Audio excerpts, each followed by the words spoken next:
नमस्कार मित्रांनो, मी तुमचा मित्र, दोस्त, सखा डॉक्टर विजय महाडिक. मित्रांनो, वात सेरीच्या तिसऱ्या भागामध्ये आपण आज वातावरती चर्चा करणार आहोत. परंतु वातावरती चर्चा करण्याच्या आधी आपण नेहमी जसं वात सेरी चालू केली तेव्हापासून आपण आपल्या प्रेक्षकांच्या प्रश्नांचे जसं उत्तर देतोय, तर आपल्या एका पेशंटने भाग्यश्री पारसे याने एक प्रश्न विचारला होता की ज्यावेळेस आपण ॲलर्जीचा किंवा जुनाट सर्दी, जुनाट खोकल्याचा व्हिडिओ जो बनवलेला आहे त्याच्यामधील औषधं कुठे मिळतील. तर आपली जी विजयी भव शॉपीच्या ब्रँचेस आहेत पुण्यामध्ये, मुंबईमध्ये आणि सांगली जिल्ह्यामध्ये नेवरीमध्ये आहेत. या ब्रँचमध्ये कुठल्याही ब्रँचमध्ये तुम्हाला आयुर्वेदिक औषधं किंवा जुनाट सर्दीवरची, ॲलर्जीवरची आणि खोकल्यावरची किंवा दम्यावरची औषधं मिळून जातील. मित्रांनो, वात सेरीच्या आपण तिसऱ्या भागामध्ये वाताविषयी चर्चा करूया. मित्रांनो, वात कशामुळे वाढतो?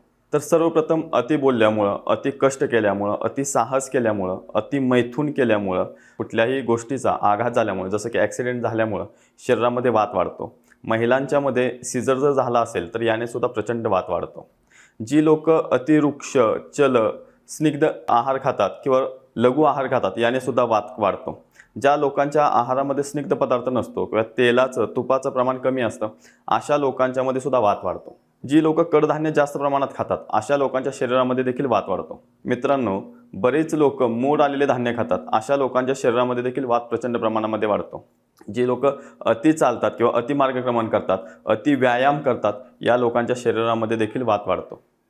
मित्रांनो, वात वाढल्यानंतर की आपल्याला कोणती लक्षणं दिसायला चालू होतात किंवा समजा एखादा वातव्याधी होणार आहे, आयुर्वेदामध्ये 80 वातव्याधी सांगितलेले आहेत आणि त्यातल्या जर कुठल्या व्याधी होणार असेल तर त्याची पूर्वरूपे आपल्याला काही दिसतात. तर ते काय दिसतात की सर्वांगाचा संकोच व्हायला चालू होऊन जातो, आपल्या शरीरामध्ये उत्साह राहत नाही, अशक्तपणा जास्त प्रमाणामध्ये पाहायला मिळतो. बऱ्याच वेळेला असं होतं की सर्व सांध्यांच्यामध्ये जीव नाही असं आपल्याला प्रतीत होतं. सर्व सांधे कटकट अशा पद्धतीनं आवाज करायला चालू होतात. विशेष करून गुडघे, कमरेंच्यामध्ये आवाज व्हायला चालू होऊन जातो. याच्यामध्ये वेदना देखील आपल्याला झालेल्या पाहायला मिळतात. जे लहान सांधे आहेत हे सांधे सुद्धा दुखणं हा प्रकार देखील आपल्याला पाहायला मिळतो किंवा याच्यामध्ये देखील वेदना झालेल्या आपल्याला पाहायला मिळतात. मित्रांनो, आयुर्वेदामध्ये 80 व्याधी सांगितलेल्या आहेत. त्यातल्या काही महत्त्वाच्या व्याधी यांच्याविषयी आज आपण या व्हिडिओमध्ये चर्चा करणार आहोत. तर कोष्ठाश्रित वायू असा व्याधी आयुर्वेदामध्ये सांगितलेला आहे की काही लोकांच्या पोटामध्ये किंवा कोष्ठामध्ये वातव्याधी वाढतो. याच्यामुळे काय होतं की पोटामध्ये गॅसेस जमा होणं, पोट फुगणं, पोट गच्च होणं अशा पद्धतीचा त्रास चालू होऊन जातो आणि पोट गच्च झाल्यामुळे पोटामध्ये वेदना देखील व्हायला चालू होऊन जातात. तर याच्यामध्ये आपण ज्यावेळेस उपचार करतो तर लसूण आदिवटी जर घेतली तर याने खूप चांगल्या पद्धतीनं पोटातले गॅसेस कमी होतात किंवा जे पोटामध्ये आपल्या वात वाढलेला आहे तो देखील कमी झालेला आपल्याला पाहायला मिळतो. मित्रांनो, दुसरा प्रकार सांगितलेला आहे गुदाश्रित वायू. जर गुदमार्गामध्ये वायू वाढलेला असेल किंवा वात वाढलेला असेल तर तो काय करतो की मळाला सुकवायचं काम करतो आणि अशा रुग्णाला कॉन्स्टिपेशनचा त्रास व्हायला चालू होऊन जातो.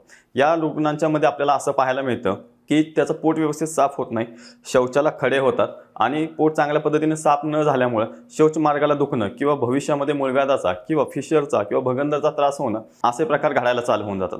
अशा व्यक्तीनं जर गंधर्व हरितकी चूर्ण रात्री झोपताना अर्धा चमचा घेतलं तर याने सुद्धा खूप चांगल्या पद्धतीनं त्याचं गुदाश्रित वात कमी होऊन जातो. सोबतच पंचकर्मातली बस्ती ही प्रक्रिया जर करून घेतली तर त्याच्या शरीरामधला किंवा त्याचा गुदमार्गातला वात कमी होऊन जातो.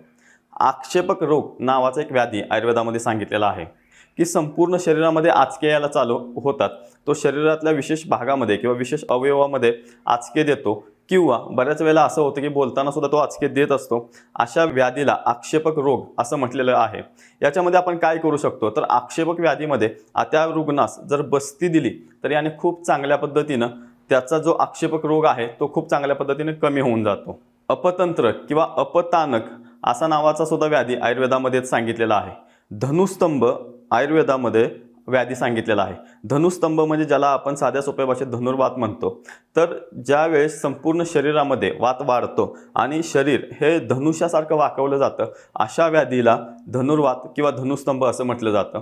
अशा व्याधीमध्ये आपल्याला त्या रुग्णाचं शरीर हे धनुष्याप्रमाणे वाकवलं जातं. त्यासोबतच त्या रुग्णाला मूर्छा येणं म्हणजे चक्कर येणं, संपूर्ण सांधे दुखणं अशा पद्धतीचा प्रकार झालेला आपल्याला पाहायला मिळतो. पक्षाघात. मित्रांनो, मागच्या व्हिडिओमध्ये सुद्धा आपण याच्यावरती चर्चा केलेली आहे. पक्षाघात यालाच पॅरालिसिस म्हटलं जातं किंवा पक्षवध, एकांगवात असं देखील म्हटलं जातं.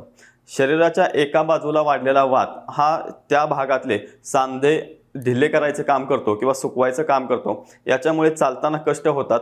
हाताची किंवा पायाची त्या बाजूच्या हाताच्या व पायाची क्रियाहानी होऊन जाते. त्या भागाचे सांधे काम करत नाहीत.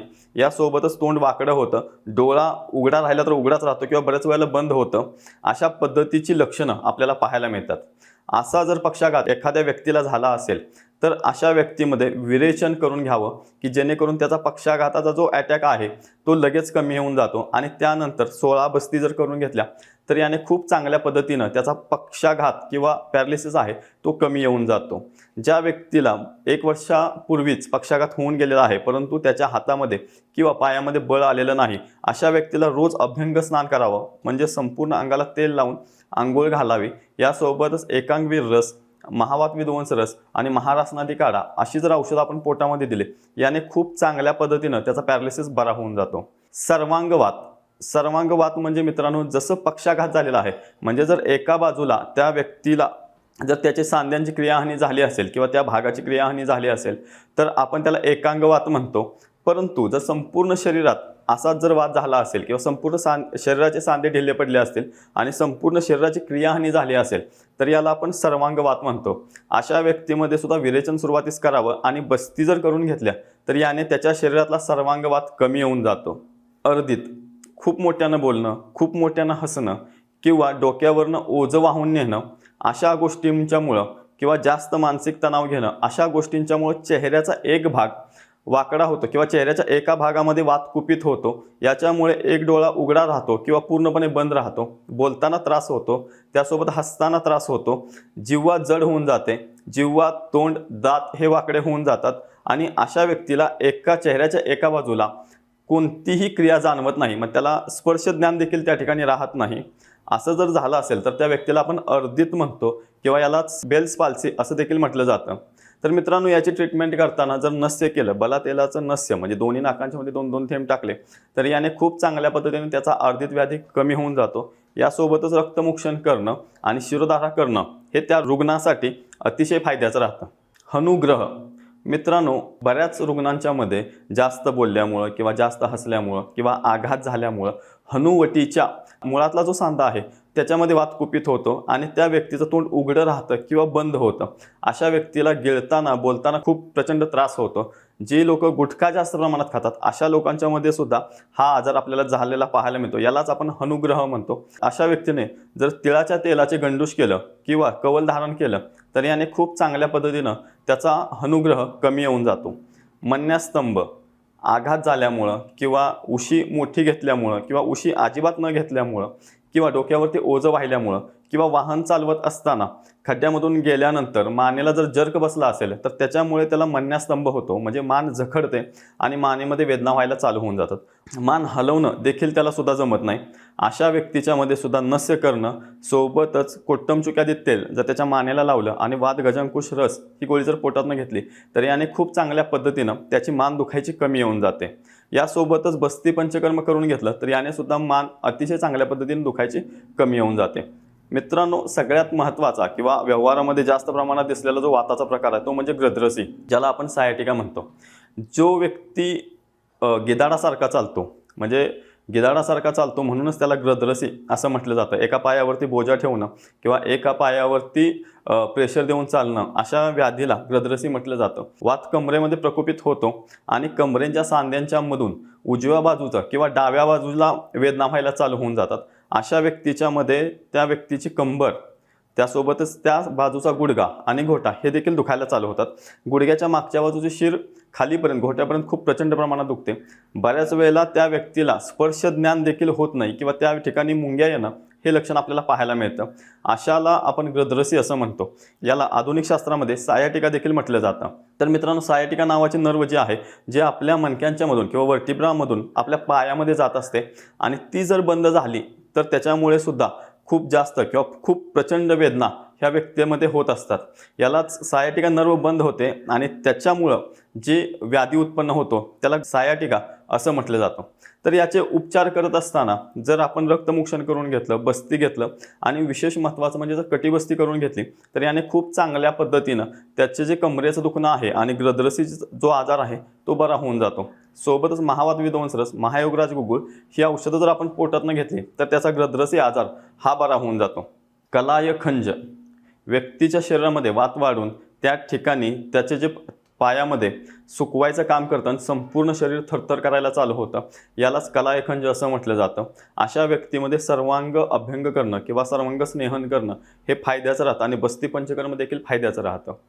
पाददाह मित्रांनो, जर पित्त आणि वात या दोन गोष्टी एकत्र आल्या आणि ते जर आपल्या तळपायामध्ये जर त्या ठिकाणी त्यांनी स्थान संश्रय केला तर तळपायांची जळजळ होणं हे लक्षण पाहायला मिळतं आणि यालाच पाददाह असं म्हटलं जातं. पाददाह जर झाला असेल तर चंदन बलालाक्षादी तेल नावाचं तेल जर पायाला चोवलं तर याने पाददाह कमी होऊन जातो. प्रवाळ पंचामृत रस, चंद्रकला रस ही औषधं पोटातून घ्यावी. उशीर म्हणजे वाळ्याचं पाणी जर तुम्ही घेतलं तर याने सुद्धा तळपायाची आगाग आहे किंवा तळपायाची जी जळजळ आहे ती खूप चांगल्या पद्धतीनं कमी येऊन जाते. अंश शोष म्हणजे मित्रांनो, जर शरीरात वाढलेला वात हा आपल्या खांद्याच्या सांध्यामध्ये जर आला तर त्या ठिकाणी त्या खांद्यांच्या सांध्यांचे स्नायू सुकवायचं काम करतो आणि त्या ठिकाणी जो आपला हात आहे, भले तो उजवा असेल किंवा डावा असेल, वरती घेणं किंवा खाली घेणं हे देखील त्रासदायक होऊन जातं किंवा त्या ठिकाणीच हाताची मुवमेंट ही कमी होऊन जाते. अशा आजाराला अंश शोष म्हटलं जातं. यालाच आधुनिक शास्त्रामध्ये फ्रोझन शोल्डर असं देखील म्हटलं जातं. अशा व्याधीमध्ये जर आपण अग्निकर्म करून घेतलं तर खूप चांगल्या पद्धतीनं फ्रोझन शोल्डर किंवा अंश शोष कमी होऊन जातो. सोबतच स्नेहन करणं, स्वेदन करणं हे खूप चांगल्या पद्धतीने याचा उपयोग होतो. यासोबतच जर आपण बलातेलाचं नस्य केलं तर याने सुद्धा खांद्याला जी होणारी वेदना आहे ती अतिशय चांगल्या पद्धतीने कमी येऊन जाते. याच्यामध्ये पोटातून जर आपण वातगजांकुश रस आणि वातगजेंद्रसिंह रस ही जर औषधं पोटातून घेतली तर याने सुद्धा खांद्यांचं दुखणं आहे ते खूप चांगल्या पद्धतीनं कमी होऊन जातो. आधमान जर पचन व्यवस्थित होत नसेल किंवा पोट चांगल्या पद्धतीने साफ होत नसेल तर अपानवायू जो नावाचा वाताचा प्रकार आहे तो खाली न सरकता पोटामध्येच अडकून राहतो आणि त्या ठिकाणी पोटामध्ये गुडगुड करणं, पोट चढायला लागणं, पोटामध्ये दुखणं अशा पद्धतीची लक्षणं तयार करतो आणि यालाच आपण आधमान म्हणतो. अशा व्याधीमध्ये जर आपण लसुणादी आणि शंखवटी ही जर औषधं पोटातनं घेतली तर याने खूप चांगल्या पद्धतीनं आपला आधमान नावाचा व्याधी आहे तो कमी येऊन जातो.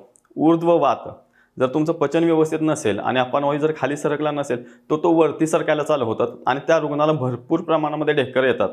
काही रुग्णांच्या मध्ये देखील आपल्याला असं पाहायला मिळतं की त्यांना अंगाला हात लावला तरी ढेकर येतात. म्हणजे इतकं जास्त प्रमाण ढेकर येण्याचं अशा रुग्णांच्या मध्ये राहतं.